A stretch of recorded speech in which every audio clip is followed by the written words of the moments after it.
திருவள்ளூர் மாவட்டம் திருத்தணியில் பல்வேறு கோரிக்கைகளை வலியுறுத்தி சுமை தூக்குவோர் பாதுகாப்பு சங்கம் சார்பில் ஆர்ப்பாட்டம் நடைபெற்றது. ஆர்ப்பாட்டத்தில் பணி நிரந்தரம், காலமுறை ஊதியம், காலி பணியிடங்களை உள்ளூரைச் சேர்ந்தவர்களை கொண்டு நிரப்ப வேண்டும், தொழிற்சங்க தேர்தல் நடத்த வேண்டும் உள்ளிட்ட கோரிக்கைகளை முன்வைத்து முழக்கங்கள் எழுப்பப்பட்டன. இதில் கலந்து கொண்ட 50க்கும் மேற்பட்ட தொழிலாளர்கள் விடியாதிமுக அரசை கண்டிக்கும் வகையில் நெற்றியில் நாமமிட்டு திருவோடு ஏந்தி ஆர்ப்பாட்டத்தில் ஈடுபட்டனர்.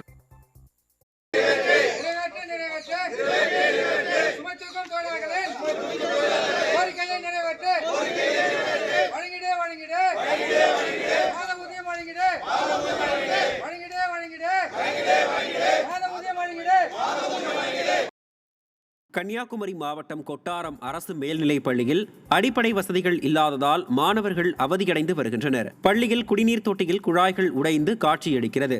இதனால் கோடை காலத்தில் நீரின்றி மாணவர்கள் மிகவும் அவதியடையும் சூழ்நிலை ஏற்பட்டுள்ளது. திறனற்ற திமுக அரசின் மாவட்ட நிர்வாகம் இது குறித்து கண்டும் காணாமல் உள்ளது வேதனையளிப்பதாக பொதுமக்கள் தெரிவிக்கின்றனர். புகார் நாங்கள் பார்த்ததில் நேர தலைமை ஆசிரியர்கிட்ட போய் கேட்டாலும் அவங்க என்ன சொல்கிறாங்கன்னா எல்லா பைப்லையும் தண்ணி வருதுன்னாங்க. சரின்னு போய் பார்ப்போன்னு பார்த்தா எந்த இதுலையும் தண்ணி வரல. 2-3 பைப்பு உடஞ்சிருக்கு.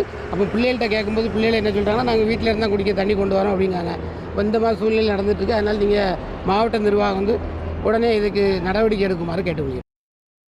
அரியலூர் மாவட்டம் காங்கேயக்குறிச்சி கிராமத்தில் கடந்த சில மாதங்களாக குடிநீர் வழங்காததை கண்டித்து பொதுமக்கள் காலி குடங்களுடன் சாலை மறியல் போராட்டத்தில் ஈடுபட்டனர். காங்கேயக்குறிச்சி கிராமத்தில் மின் மோட்டார் பழுது காரணமாக கடந்த சில மாதங்களாக தண்ணீர் தட்டுப்பாடு ஏற்பட்டுள்ளது. இதுகுறித்து பலமுறை தெரிவித்தும் அதிகாரிகள் யாரும் கண்டுகொள்ளாததால் பொதுமக்கள் சாலை மறியலில் ஈடுபட்டனர். திறனற்ற ஸ்டாலின் ஆட்சியில் அதிகாரிகள் அலட்சிய போக்குடன் செயல்படுவதால் பொதுமக்கள் வேதனையடைந்துள்ளனர். ஈரோடு அருகே மது குடிக்க பணம் கொடுக்காததால் பெற்ற தாயை கிணற்றுக்குள் தள்ளி கொலை செய்த கொடூரன் சிக்கினான்.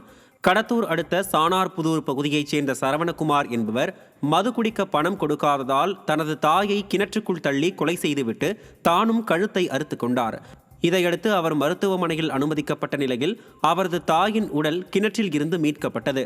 ஆட்சிக்கு வந்தால் ஒரு சொட்டு மது கூட இருக்காது என சொல்லிவிட்டு இன்று தமிழக இளைஞர்களை மதுவுக்கு அடிமையாக்கி சீரழித்த திராவிட மாடல் விரைவில் அதற்கான தண்டனையை அனுபவிக்கும் என மக்கள் காட்டமாக தெரிவித்தனர்.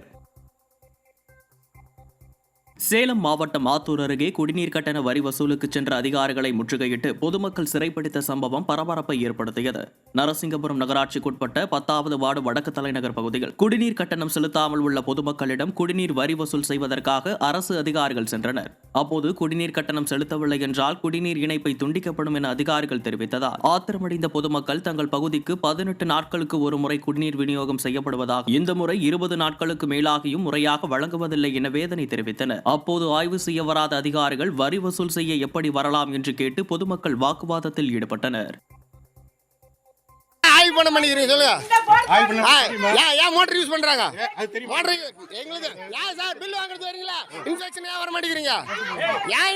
மாட்டேங்கிறீங்க.